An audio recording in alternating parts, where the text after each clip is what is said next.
This is CGTN, China Global Television Network.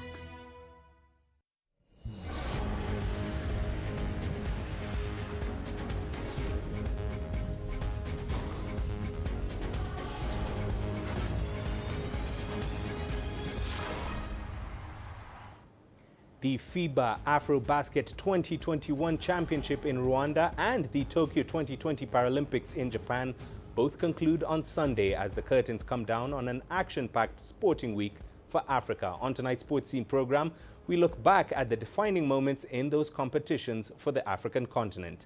Hello and welcome to Sports Scene on CGTN. It is the weekly program focusing on African and global news from all sporting perspectives. I'm Mahia Mutua in Nairobi. Also coming up over the next hour, plenty more from across the continent. We start off in Kigali, where the FIBA AfroBasket 2021 concludes on Sunday in Rwanda. The men's basketball flagship competition in Africa is celebrating its 60th anniversary, with this year's edition held amid a global pandemic. Our reporter Mohammed Abubakar has been in Kigali and now takes us through the AfroBasket's 6-decade journey. The 2021 FIBA AfroBasket in Kigali, Rwanda has marked a milestone for basketball in Africa. On its 60th anniversary, the competition's 30th edition has demonstrated the true passion, resilience and solidarity the game brings to the continent. 60 years of basketball in Africa is a very good achievement for us. We have to understand that this continent, in this continent, we have too many problems. There is war, there is the pandemics, there is natural disasters, but I feel that African people are very resilient. We overpass all these problems and keep playing. The 6 decades of AfroBasket has managed to produce 8 different champions, with Angola holding a record 11 titles. The Southern African nation dominated the game for 20 years, winning 10 of her 11 titles between 1989 and 2009. The last decade has seen this competition produce 3 different champions, a clear indication that the championship is becoming more competitive with no clear favorites. And with facilities such as this one coming up across different parts of the continent, the level of the game promises to continue rising. When we come in this competition, the team are better prepared. This is good for the game. There is no candidate here, but specifically it shows to everybody that if you are well prepared, if you have a good program, good organization, you can succeed. Malik Daho, a former Cote d'Ivoire player, participated in 5 editions of the AfroBasket. He played for his country between 1984 and 1993, winning the 1985 edition held in Abidjan. He says not only has the level of competition risen, but African players have also improved technically. The time I was playing, big man couldn't shoot 3-point. Even they wanted, it was forbidden because of the coach. No, don't shot. Go go inside and try to move around the basket. Now you have some 7-footers can shoot 3-point. You have some short player can go inside and dunk. The game has really improved, and that's very good for African level. Following his long playing and managerial career, Malik studied broadcast media and is now continuing to contribute to the game as a journalist. He says with the improved media coverage in recent years, young players can now use the competition as a platform to announce their talent. Because of the BAL, because of AfroBasket, you can now be professional in Africa. You can be professional in Africa. BAL, AfroBasket is like a screen. You have to sell yourself by your game. You have to sell yourself by your character, and then they will come and pick you there. Mohammed Abubakar, CGTN, Kigali, Rwanda. Well, South Sudan captured the hearts of the continent when they stormed to the quarterfinals on their FIBA AfroBasket debut. They joined Uganda as the only East African teams in the last 8 of the showpiece. Their emergence as a new force in African basketball has coincided with the leadership of ex-NBA star Luol Deng as the president of their federation. Deng spoke to CGTN's Mohamed Abubakar and started by telling of his pride at the progress of his young team made in Rwanda. First of all, it's great for our country to participate for the first time ever. So for us to be mentioned in AfroBasket, it's been a huge honor to prepare and to come to it. Our people have been waiting to be a part of it for years. We've watched so many AfroBasketball competition, and we were never a part of it. And you know, just to get to AfroBasket was a huge accomplishment. And to come here and to play as good as we did and to get to the quarterfinals and, you know, be the last 8 teams and lose to the defending champs. I think, you know, for my players, first of all, I'm so proud of them. It's been hard work and commitment, but believing. We're a young nation, but we're trying to, you know, show people that we're capable of competing with the rest of the world. And we're just happy that we belong. What should you expect next now? What's the plan? What's the game plan? I think as a national team, we're going to keep focusing on getting better. But we got a lot of stuff that we want to do at home. I think for me, I want to push the edge to be supported by the government back home and by all these companies. I think, you know, the government doesn't necessarily have to give you money, but they have to put pressure on all these entities and companies that are making so much money, but they're not putting back into the youth. And I think for me, and what I really want to do when our national team does well, it brings a lot of attention, but it also brings a lot of pride, and people want to see better. So the ceiling keeps rising, but we need to raise it at home. And at home, it's not a game. You don't just play a game. It's joining hands and working together to make the game better. And what we wanted to do with our national team is let people see that the talent is there. It's just we're lacking the support and help in the facilities, and that's what we got to do next. In terms of opportunities, you know, your story is well documented, but the upcoming talents in South Sudan, do you feel they have another avenue now with competitions such as the AfroBasket, Basketball Africa League and such?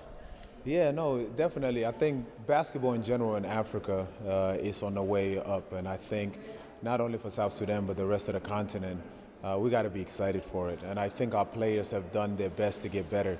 I think now the pressure is on us and the rest of the leaders to really step up and not let our players down. We've shown that the talent is there, you know, and now when you go across Africa and the game is growing, now we got to grow everything else. We got to grow the facilities.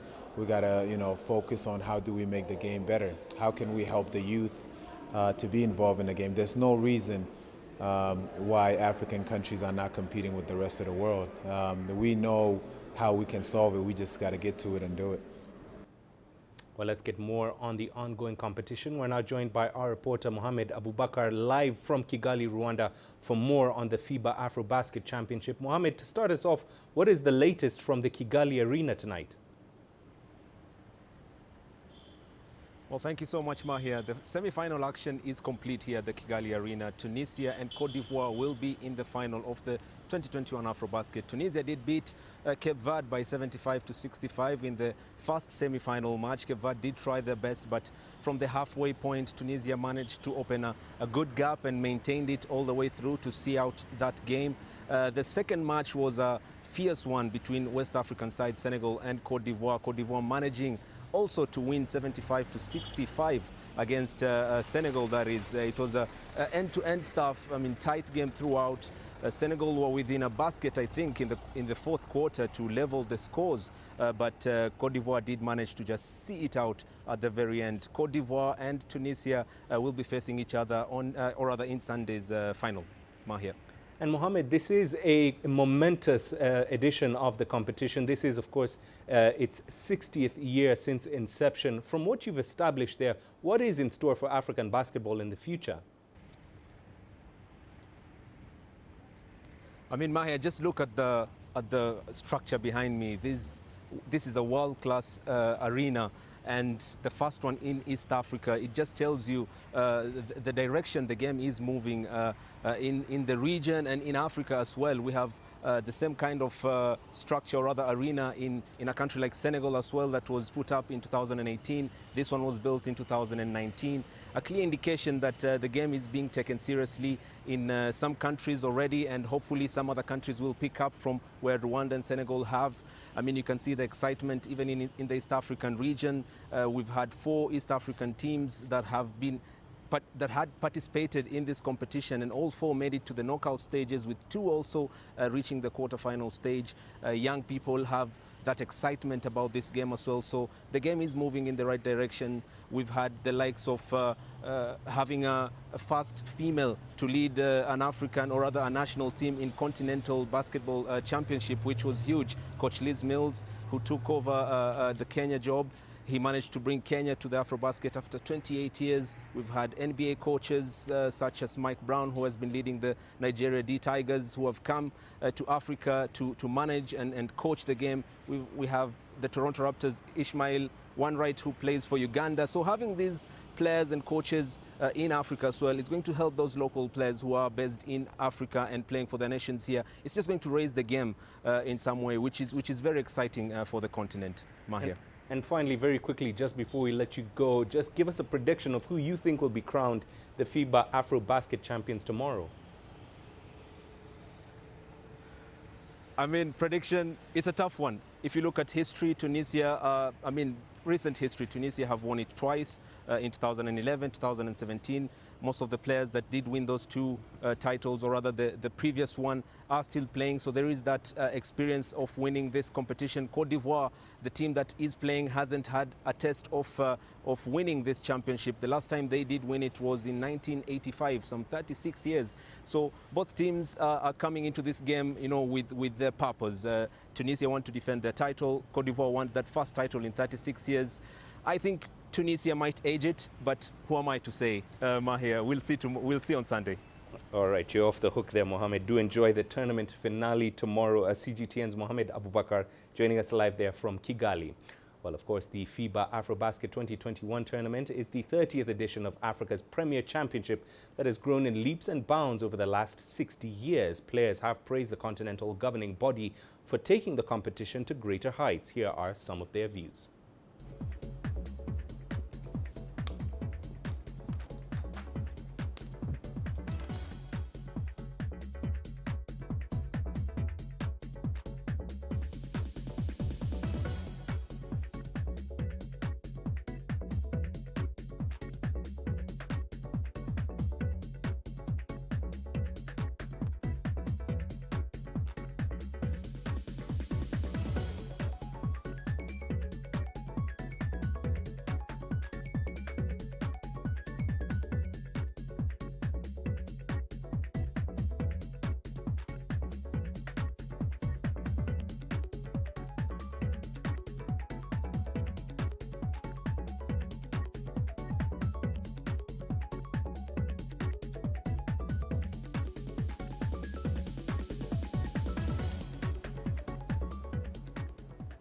Well, it's time for us to take a short break. Here's what's coming up on Sports Scene.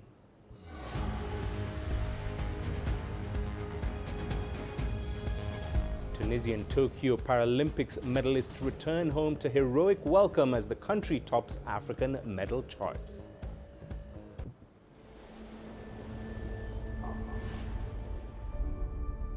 How would you create your legend? On the fields, on the tracks, in the arenas of Africa. Were you born to be a player? Could this moment be yours?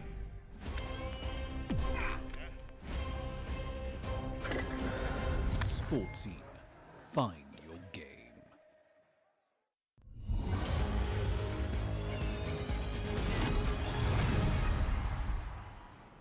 Welcome back. Let's shift our focus to the Paralympics, where the Tokyo Games conclude on Sunday in Japan, with Tunisia leading the African charts with 11 medals after the penultimate day of competition closed earlier today. The North Africans have won 4 gold, 5 silver and 2 bronze to rank 27th overall. Second placed Algeria have won 1 more medal with 12 but are ranked just below Tunisia with 4 gold, 4 silver and 4 bronze. Nigeria and South Africa in 32nd and 33rd in the overall rankings respectively close out the top 4 in Africa. Morocco with 3 and Ethiopia with 1 are the other African nations with gold, with Egypt, Namibia, Kenya and Uganda also medaling at the Tokyo event. Here is a brief look at Africa's medal standings at this year's Paralympic Games.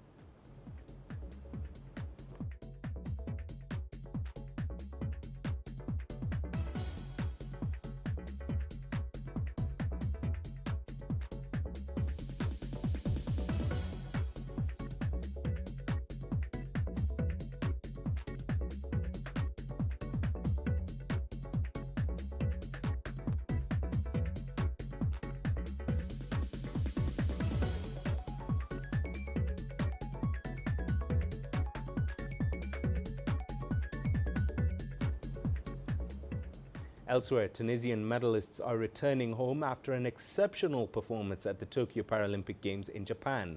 With only 25 participants, Tunisia have so far won 11 medals, 4 gold, 5 silver and 2 bronze to top the African charts. Here is CGTN's Adnan Shawashi with more.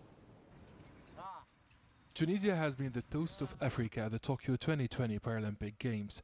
Some of the country's medal winners received a hero's welcome at Tunis Carthage Airport on their return home. Mohamed Farhad Shida won silver in the men's 400-meter T38. Ahmed Ben Muslah also won the second medal in the men's shot put F37. This is my 5th participation in the Paralympic Games and my 8th Paralympic medal. I'm very proud of this achievement at 39. Age is just a number and it's not a barrier. The dream of the podium in Tokyo was bigger than age. My body and my spirit have remained young. I was overwhelmed with joy when I won the silver medal. It made me forget several years of sacrifice and hardships. I did it for my country and for my people. Soumaya Boussaid is 41. Despite her moderate visual impairment, the Tunisian athlete won bronze in the women's 1500-meter T13. I tested positive for COVID-19 during my preparation and I stayed home for 20 days. I was excluded from the Paralympic Federation and the national team for 2 years. The new minister believed in me and gave me this chance. I won the bronze medal to show that age and any handicap cannot stop people from realizing their dreams. The Minister of Youth and Sports declared that Tunisia's Paralympic champions have shown that they deserve more support from the state. These athletes are the kings and queens of challenges. Their results are exceptional and extraordinary. Tunisia is proud of its heroes. Tunisian Rogge Bebli in men's 1500-meter T13 and Yassine Ghenichi in men's shot put F36 won a further 2 silver medals. Jbebli finished second in a new African Paralympic record in the 100-meter T13. Ghenichi on his part snatched silver with a 15.12-meter throw, breaking another African Paralympic record. Tunisian Paralympic athletes have achieved their best performance this year in Tokyo. The Tunisian Paralympic Committee and the National Federation have invited sponsors in the private sector to support these exceptional champions. Adnan Shawashi, CGTN, Tunis. Now let's turn to the 2022 FIFA World Cup qualifiers, where the Pharaohs of Egypt have been handed a significant boost ahead of their second clash away to Gabon with the return of star striker Mo Salah. The Liverpool forward missed their opening 1-0 win over Angola after failing to secure his release from the English Premier League side. CGTN's Adel Mahroui brings us more. Good news filtered through to Egypt this weekend after the return of Liverpool star striker Mo Salah to the Pharaohs was confirmed. The two-time English Premier League top scorer was banned from travelling to Egypt for the country's opening 2022 FIFA World Cup qualifier against Angola midweek. This is because Egypt is on the UK's COVID-19 red list. However, Salah is now available for Sunday's clash against Gabon, and a big boost to their chances of winning a second straight qualifier following their 1-0 win over Angola. Mo Salah is the national team's #1 star. His presence makes several players from the other teams distracted. His presence in the first match had a strong impact. There are no concerns over the Egyptian national team. They have good players on the bench to replace those injured or missing. The tactical level of the team is not comforting, but I'm confident now that they can win a ticket to Qatar 2022. Scoring after just 5 minutes into Wednesday's clash against Angola from the penalty spot, it appeared that the Pharaohs were in for a big win. However, Angola, the 2006 World Cup finalists, gave the home team a run for its money, and it became apparent Egypt were missing the quality of Salah up front and fellow EPL countryman Mohamed Nenni in midfield. In the end, the lone goal was enough, but the performance drew some criticism. There are many reasons for this poor performance by the Egyptian national team. There was a clear absence of harmony between the players. That's mainly because the last time they gathered was nearly 6 months ago. Add to that the fatigue of the players who are vital for their Premier League clubs. The league's schedule had been very compact, and it just ended a few days ago. With Salah now in the team, Egypt head to Libreville to face Gabon with wind on their sails. Victory on Sunday will put the record African champions on course to qualifying for the third and final round of CAF qualifiers from Group F. The Pharaohs must be prepared for the Panthers' hunger for a victory. After their 2-1 defeat from Libya, they need a win to keep their chances in qualifying alive. Adel Mahroui, CGTN, Cairo. Meanwhile, Kenya's Harambee Stars are determined to put their 2022 FIFA World Cup qualifying campaign back on track when they face Rwanda on Sunday in Kigali. The Stars drew 0-0 against neighbours and bitter rivals Uganda at home in their opening CAF second-round qualifier in Group E on Thursday in a performance widely panned by critics. Kenya will be facing a wounded Rwanda who fell 1-0 away to Mali, but head coach Jacob Ghost-Mulee and his newly installed captain Michael Olunga are optimistic of fashioning a good result on the AstroTurf. Mulee named the Qatar-based Al Duhail striker as his captain on Friday. It's not the first time that we're playing in AstroTurf, but I will tell you the quality of the AstroTurf is good. We tested it this afternoon, and I think when you look at it, it's better than the pitches that we have played in before. So this is a good quality of AstroTurf, and I'm happy to play in such a field because yes, we could not have been used to that, but at least it's soft and there are no patches, so it's a good surface to play on.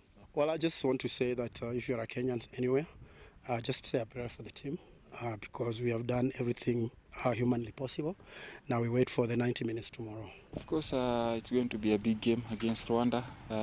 We've prepared for the challenge. Of course, coming into the game, we are coming from a 0-0 draw against Uganda. But now I think the players are more motivated. We are coming here for a mission. Of course, we have to respect the opponent, but at the same time, we have arranged, our tactics, and I believe it's going to be a good encounter.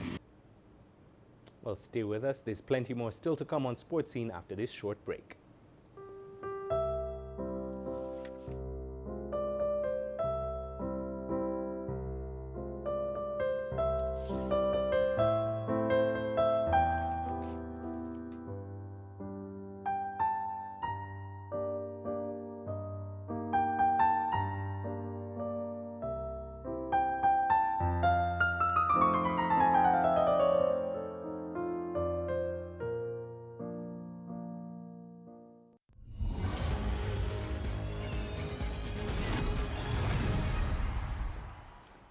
Welcome back. Now, for many years, Nigeria was the boxing powerhouse on the continent, especially at amateur level. But the sport has suffered neglect in recent times. The last time the country won an Olympic medal in boxing was 25 years ago. At the recently concluded Tokyo Olympics, Nigeria was a no-show in the sport, but one prominent boxer is doing something to change the narrative. Here is CGTN's Deji Badmus with that story. Displaying one of his belts to inspire the young boxers around him. Gifted coach Shiori holds the WBF Junior Middleweight, Global Boxing Federation Super Middleweight, and Universal Boxing Federation Super Middleweight crowns. Rising to global stardom from this community called Festac in Lagos, the United States-based boxer has come back home to help young boxers in his community achieve their dreams. I know how hard it is for boxers to break through. I know how hard it takes to get to the limelight. So I know how hard it is, whereby people don't like really pay attention to boxers. People don't want to do things for boxers. So I've been there, because I've been there like, okay, now I'm out of that situation. I don't want to leave these young boxers here in Lagos, here in Nigeria, just stranded just like that. That's why we're doing this, so we can help few boxers, help whoever we can help. To discover and nurture new talents, organizers put together a mini competition for the young boxers here to showcase their boarding skills. And the boxers did not disappoint. Male and female amateur boxers of different categories took to the ring to display their raw skills. Good boxers, good talents. I'm very impressed, very impressed with these guys. We need to put them on the stage, world stage, where people can see them, where they can showcase their talent, they can show themselves. Like the world will see what they have. We don't need to leave them in Nigeria just like that, stagnant. So far, going forward, we'll make sure we take them somewhere. And I want you guys to pay attention. Watch out, look at these guys. In the near future, they're going to be champions. Some of them, they're going to become professional boxers. In the next few months, I'll make sure they turn pro, because they're very good. They don't have to waste time in amateur. They have to help their family, take some burden out of their parents. Amateur boxing has been on the decline in Nigeria for quite some time. Investment in the sport is almost non-existent these days. For a country that used to be one of the dominant forces of boxing on the continent, Nigeria's last Olympic medal in boxing was way back in 1996 in Atlanta. Coach Chiori is hoping his initiative will help to change things. And for some of the boxers here, this is just the beginning of a future they envisage. I found boxing in my life and I love the sports, I love the game. So I have passion for it. I want to use it as a career. So I'm ready to give it all it takes to make sure that I achieve my goals. I know I have a long way to go, but for now I'm still a beginner. And I'm training more harder to get my goal, because this is my career and this is what I choose for my life. Looking up to Coach Chiori and drawing inspiration from his story, these young boxers seem ready and determined to brave the odds and write their own boxing stories someday, like the young man who has brought them together here. DJ Badmos, CGTN, Lagos, Nigeria. And that's it for this week's edition of Sports Scene. Do remember, you can send your feedback to the contacts on your screen and follow us on our digital media platforms. Thanks for watching. We end the show with a tribute to Jacques Rogge, the former IOC president who passed on last Sunday at the age of 79. Although he had to overcome several difficulties in his 12-year presidency of the International Olympic Committee, probably his most profound satisfaction came from promoting youth sport. He believed that teenagers would be inspired by a global competition for their age group, revel in its friendship and develop worthwhile values. The first Summer Youth Olympics were held in Singapore in 2010, with 3,600 competitors aged between 14 and 18 years of age taking part. Africa has paid tribute to Rogge, who succeeded Juan Antonio Samaranch as the 8th president of the IOC in 2001, as a visionary who put sports first.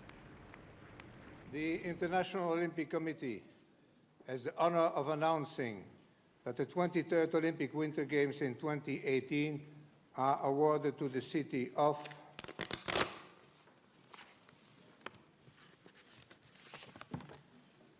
Pyeongchang.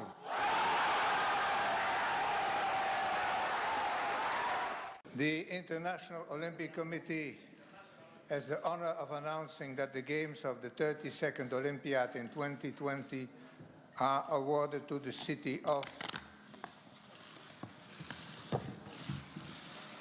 Tokyo. Yeah!